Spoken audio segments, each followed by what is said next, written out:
Another day of miraculous rescues from under rubble of buildings in Turkey. Following the earthquake that struck last week, 18-year-old Muhammad Kaifa was pulled out. The third rescue this morning, coming 198 hours after. It happened in Adiman province, where rescue workers were seen carrying him strapped on a stretcher, an oxygen mask on his face, and a health worker holding an IV bag. From the site of the collapsed building to await an ambulance, Kaifa could be seen moving his fingers as he was being carried away. And even more rescues 200 hours after the quake hit Turkey and in Syria. 2 women became part of at least 5 survivors rescued today from the rubble. According to the Turkish Defense Ministry, this happening 8 days after the worst earthquake to have ever hit the country in modern history. The women were pulled out from the ruins in the southern city of Hatay. 2 brothers were also pulled alive from the ruins of an apartment block in neighboring Kahramanmaraş province. The death toll has now risen above 37,000. To the Syrian side, 9-year-old Ahmad was rescued. He does suffer some disability, so every time he hears a loud noise, he shouts earthquake. That's his way of coping with the trauma. Scared of spending time at home due to the trauma and because of cracked walls within their building, his family has relocated to a makeshift shelter in a school run by UNICEF where psychological first aid is being provided. Toys and activities like dancing, dozens of UNICEF volunteers are helping those children cope with the situation that they're in, especially those who've lost their homes and loved ones, helping them to cope with a traumatic event. According to UNICEF, thousands of children faced on the 6th of February a crisis within a crisis where they continue to face complex situations of displacement, fear, and extremely cold weather. The shelter where Ahmad is one of 200 UNICEF, along with its partners, are operating in Syria. A death toll in Syria is also set to be above 5,000, nearing 6,000 at the moment, including those who died in the rebel-held northwest and government-held areas. Now, London correspondent Juliana Olaika has been on the ground in Turkey since yesterday, giving us an update on the situation there. Here's her report, which she sent in earlier. Rescuers have been sleeping near the wreckage of buildings warmed up by blankets and campfire in the southern Turkish city of Antakya after the deadly earthquake hit last Monday. It's one of the deadliest tremors that Turkey has experienced in modern history. Combined with the death toll in Syria, it's now above 37,000.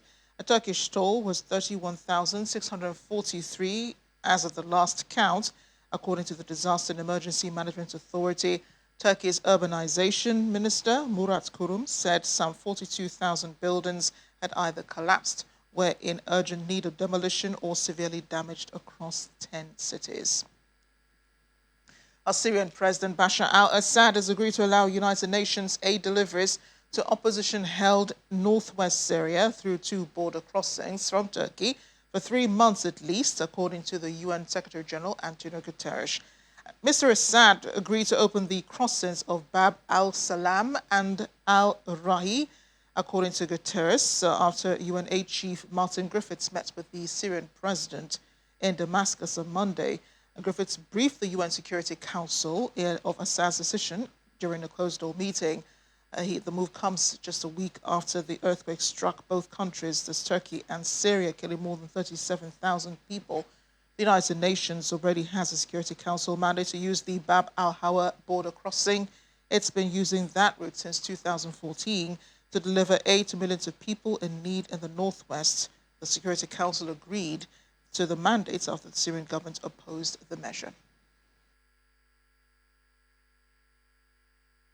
The Syrian government has repeatedly expressed its commitment to deliver humanitarian aid to Syrians wherever they are on the Syrian soil. And I also affirmed that northwest Syria is an integral part of Syrian lands, and that our people there are part of the Syrian people. And Syria will not accept that they be divided based on lines drawn by terrorist armed groups. Based on that, Syria supports the entry of humanitarian aid into the region through all possible cross points, whatever from inside Syria or across the borders, for the period of 3 months, to ensure the delivery of humanitarian aid to our people in the northwestern Syria, which is part of the disaster areas designated by our government. The meeting that took place today in Damascus between His Excellency President Bashar al-Assad and Mr. Martin Griffiths, Under-Secretary General of the United Nations, was positive and constructive, and member of the Council just heard from him about the outcome of this meeting. President al-Assad confirmed the need for urgent aid to enter all regions in Syria, including those under occupation and under control of the armed terrorist groups. He also stressed the importance of the international efforts and focused on helping to rebuild infrastructure in Syria, because this would be an urgent necessity for the stability of Syrian people and the return of Syrian refugees to their cities and regions. Now, the White House has said the United States is preparing to provide any aid and all aid to earthquake victims in Turkey as well as in Syria. A convoy of 10 trucks crossed into Syria on Sunday, bringing the number of trucks across the border to a total of 52. It is critical the United Nations Security Council approve additional crossings, according to the White House, saying that this would help with the assistance being delivered by other countries. Well, doctors in the field in the southern Turkish city of Iskenderun are treating increasing numbers of patients suffering from post-traumatic stress and panic attacks after last week's devastating earthquake. Indian Army Major Bina Tiwari is part of a team of almost 100 experts from India who established a field hospital to treat survivors after a local hospital was destroyed.